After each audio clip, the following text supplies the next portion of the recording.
All right, James, just want to say thanks very much for joining me today. Just going to have a quick chat about lots of things. Obviously, you're very big on your nutrition and your training, and a lot of my followers are very keen on the same thing. So we're kind of, well, first of all, I guess, for those who haven't heard of the international man of mystery, who is James Haskell, could you give us a brief rundown of what you're doing right now? Yeah, so my obviously name is James Haskell.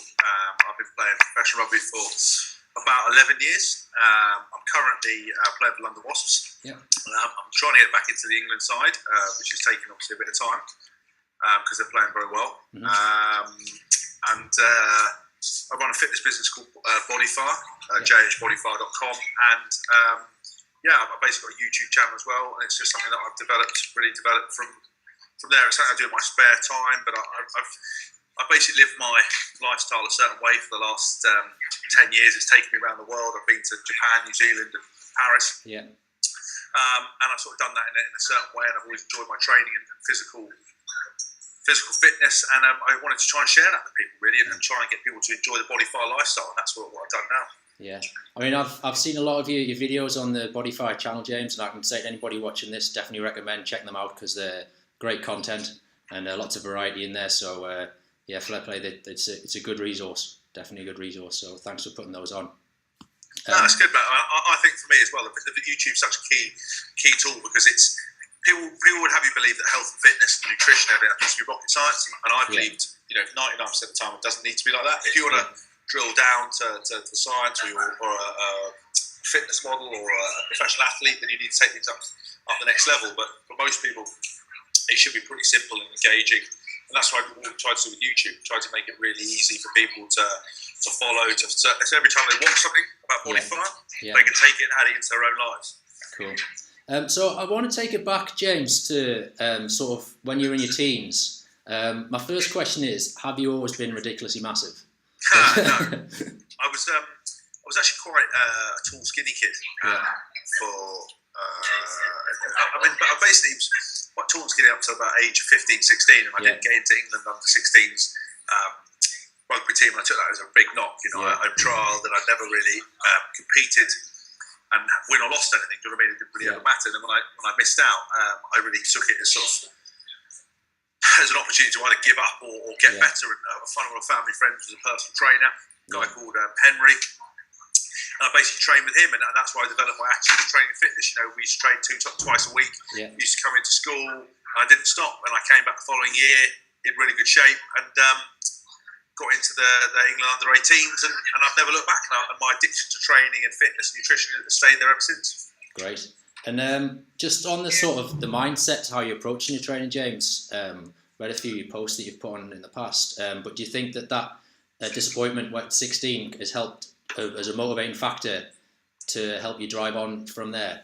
Yeah, 100%. I think that I didn't have a lot of direction around that age. I don't think most people do. I don't need direction when you're 15, 16. I think that a lot of people now at rugby clubs have picked up very early. I think there's sort of people coming out of a conveyor belt of training, etc.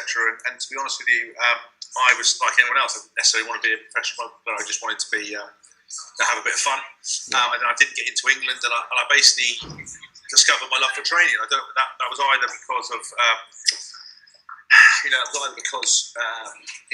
I was either driven by the fact of not missing out, or the fact that I was starting to get results. Yeah. And basically that's just counted it. And since then I've always lived my life like that. Always, even if I've never been the most talented player or the most talented at anything, but I've always worked very hard at it. And there's loads of times when other boys were at home resting when I've been training, or when we've gone out and pissed, had a few drinks, and I've got up the next day with my best mate, and we've gone out and done a fitness session, feeling absolutely horrific. That's probably science and sense would say don't do it, but we did it, and that's kind of where I am today. Oh, good. That's awesome. I've got a few questions now, James, about sort of how you look at your nutrition at the moment. Obviously, around you have a very hectic lifestyle, but your sort of training schedule as well. So how do you approach planning your nutrition? I know you've done a lot of work with Phil, Mr. Lerney, currently with your nutrition, and just sort of if you give us a bit of information on sort of how you approach it, because I think sometimes people can be quite overwhelmed when they first start off, thinking, "Oh my God, I've got to prep all these meals, and like, how am I going to manage it? How am I going to fit it in?" So you're obviously a very busy guy. How do you approach it? Yeah, I mean, I think the first thing I always say to anyone when I'm trying to embark on any sort of lifestyle thing is that make a couple of small changes. Let's not just try and go mental. I think if you try and bite off, or if you're not. When I started working with Phil, he came over and gave me a diet. Basically said, "This is your diet. Go and do it." And I was geared up to do it. I worked with a company called Foods for Fitness. I got my food delivered. I was waking up early in the morning. I was preparing the food. I was preparing the night before. I'd actually broken up with a girlfriend at the time, so I was back at home. Yeah. So my dad, who looks after me, and my mum sort of helped get involved in that. And I would always just make sure I just prepared the food like that. And I really bought into it. And once I got into it, the fear of not doing it drove me to do it. But a lot of people give up before then. So I always say, trying to bite off a little, try and do something, making sure that at least you've got 1 or 2 meals out with you a day. And that's, I got a 6-pack bag, I got the Tupperware, and that was it. And basically, I just made sure that every time I had a meal, every time I woke up in the morning, when I made my breakfast, I'd have 2 chicken breasts poaching in hot water. I'd have the vegetable going, and I had the brown rice. And I'm not very precious about my food. I love good food, but honestly, some of the boring crap that I was eating would most people want to kill themselves. But at the end of the day, I was getting results. My knee wasn't swelling up. I was training twice a day. And Phil's an angry northern man. It's not really someone that you want to tell that you can't do the diet to. So I think it's not for everyone. Yeah. And I think that if people can use a sensible approach, like using breakfast as a time to make some food for the day, or when they're cooking other meals, get them to double up. You have to get your partner or like loved one involved in somewhere along the line to try and help you out. And just get some Tupperware, man. Just Tupperware is the key. Like, if you want to go advanced, a 6-pack bag's awesome. They make a big difference. The build quality of the 6-pack bags is not the best, but the new ones are pretty good, and you just got to go from there. Yeah, no, brilliant. I mean, I've got a 6-pack bag myself, and the kitchen's loaded with Tupperware, so I'm a big advocate of prepping meals, and it's just the way it is, isn't it? It's the shortcut. So listen, I think the biggest problem with everyone in this fitness industry and all of it is that there is no such thing as shortcuts. You can't, even people who get accused of taking steroids or whatever it might be. They still have to do the weights. They still have to do the work. They still have to eat the food. Like, it doesn't just make it makes them obviously recover quicker and put on more muscle quickly. But there's no shortcuts to it, and that's the same thing with eating well. You can make small changes, lead into it. Try things like Tupperware. Try the doubling up of meal times. Just always try to be prepared. So the temptation not to try and stop at a service station and eat rubbish. It's trying to go from there. Really. Great stuff. So James, just moving on to sort of your body composition, if you don't mind me asking, you seem to stay lean pretty much all year round. Is that something that you find quite easy to do, or hard, or how do you find it? To be honest with you, I don't ever intentionally stay lean. I mean, there's obviously a massive vanity element to everything. Once you're in good shape, you don't want to lose it. But none of my diet's geared up to that. It's geared up to be performance related. I just happen to got myself in good shape for a long time. I've always eaten reasonably well. I've never let myself go. We call it demons. I've always been led by demons. If you're getting fat, getting out of shape, you're going to get unfit. You're not working. You've had a night on the piss. You need to earn your spurs. You've eaten a Domino's pizza, 3 Big Macs, and you've been on the pit. These kind of things. Next day I want to rectify it. So I've always led that kind of lifestyle. And I think I'm lucky as well. There's a certain element of where my metabolism, where my body's at, where my genes are. But a lot of the time I don't eat to stay lean. But I tell you what, if I did start getting fat, I would start changing it, because obviously I want to be in good shape. Yeah, no, that's cool. It was interesting that I was speaking to one of my colleagues today, and we were kind of wondering, with regards, you see a lot of rugby players obviously got very impressive physiques. Do you think that that's a result of playing rugby, or that they've built a physique to help them play rugby, or do you think it's a combination of both? I mean, I think my physique does nothing to help me play rugby, to be honest with you. I think there's guys out there with horrific setups who are awesome at rugby, and everything I do with Phil is eating for performance. I used to do it with Matt Lovell. I beg Phil all the time to let me get an unbelievable nick, and he won't let me do it. And he always says, do it at the end of the season. So I want to see. I've never leaned up for a photo shoot. I've never tried to get ripped. So I don't know what I look like if I did.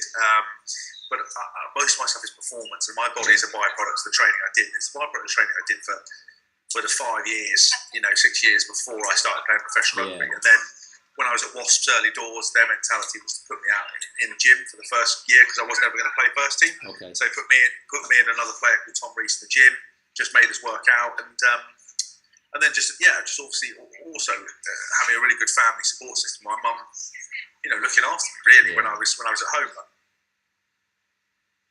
Meals together, and that's a big difference. Eating healthy meals to the family, I think, makes a massive difference. For sure. Yeah, it's really good when you can have that support network in place. You come back in late from training, or someone to make you breakfast. That's awesome. So moving on, James, just about sort of workout nutrition. How do you approach sort of your pre-workout and your during workout and your post-workout nutrition? Can you hear me? Sorry, it's a bit... Yeah, it's going a bit. I can hear you, James. Pre-workout, to be honest with you. Yeah. At the moment, we've changed quite a lot in terms of our schedule with Physique. Ideally twice before. Nuts in the morning, black coffee, coconut oil. Yeah. Asian sachet. So whatever it is. More food. I will do, if they serve breakfast, I might have a bit of porridge or something like that. And then I'll train. Well, I won't take any specific pre-train. I sometimes take paid eat. If I've got a rugby session, I'll take my own version of that. Instead of drinking a coffee in the morning, or if I'm tired in the afternoon, I'll take a couple of those before my rugby session in the afternoon. But post-workout is where I always take my branch chains. Always take my branch chains. Then 20 minutes after that, I'll take my protein, and 20 minutes after that, I'll take my carbs. The timing is what Phil gave me. Yeah. Sometimes for ease, I'll just whack it all into one. I'm sure it's negligible. Yeah. That's fine tuning. Again, it's better to get it in you than it is to sit there and miss out. Definitely. No, I mean, I've attended a number of Phil's seminars, and I know his approach to sort of workout nutrition is very methodical. But again, it's the balance between what's optimal and what's realistic.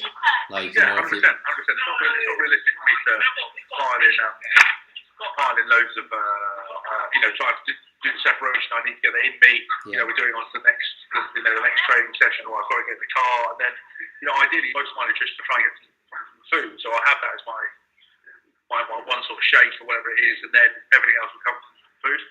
Great, cool. James, a quick question now on mindset. Obviously you talked about it when you were sort of growing up and sort of as you were sort of reaching your sort of late teens. How has your mindset towards training and sort of match preparation changed as you've got older? Have you adapted it, or are there any kind of tips you could give people to, especially more sort of the gym training? If you any sort of mindset tips on if people are sort of flagging or lacking a bit of motivation in the gym? Is there anything you can share with us for that? Yeah, I mean, I think the massive one. I don't think people could. The one thing that I always try to do is before a game is that back in the day you played 5 or 6 games a season. You could do that on emotion. Now you would have played professional rugby. It's 11 months of the year. You need to look after yourself. You need motivation. I find a good tool is music. That's massive. I know it sounds obvious, but making a specific playlist of some emotive tunes that really appeal to you is massive. That's what I use every time for a game. It doesn't matter if I've had issues off the field, I've got problems with my private life, or I'm tired, whatever. As soon as I get game day, I put my music on. Yeah. I'm ready in the zone. I use a couple of notes and set myself some mini goals. In terms of the gym work, I think that every time I go to the gym, it's an opportunity to get better, and I've always kept my training fun. I think too many people do the same stuff over and over again and complain about not getting results. Everything you do has got to be a results driven, and that means mixing your training up, dipping into different pots. There's no miracles out there. Everyone is, there's some people with strong voice that sticks in the tree that they put stuff. Listen, there's no magic solutions. Lots of different things work. There's lots of proven things.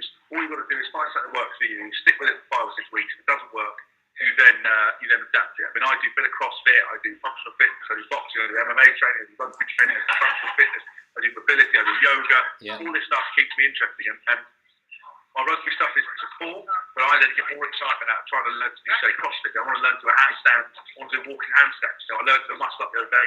For me, that's what excites me. MMA stuff. I want to learn to better boxing, jiu-jitsu, all that kind of thing. So it's finding something you're not good at, working on it, achieving it, and then moving on to the next thing.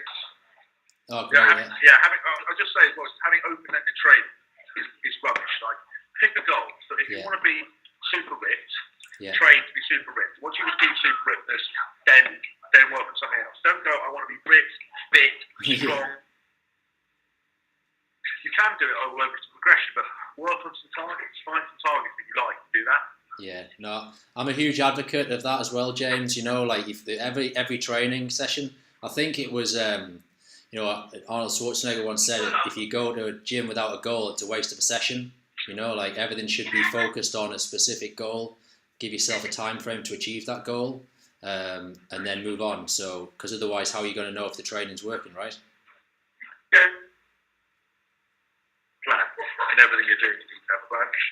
That's the key. You just can't go into stuff with no direction. It just doesn't help anyone. Yeah, no, so true.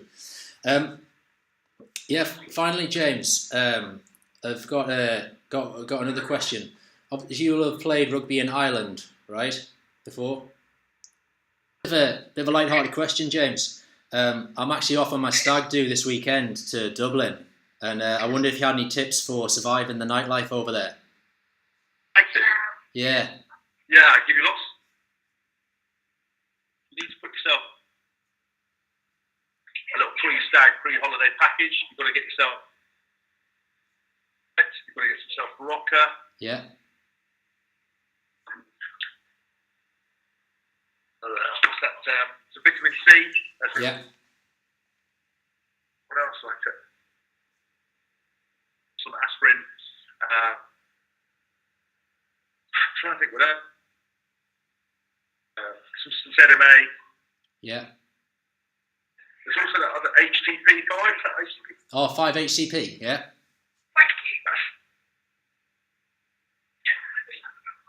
Do you know what I mean? It's called HTP, something like that. And then, yeah. You have that, and just try and, drinks. Those are rubbish mixes. Just try to go things like bottle lime sodas. Yeah. Feeder lime sodas, that kind of stuff. There speaks the voice of experience, right? And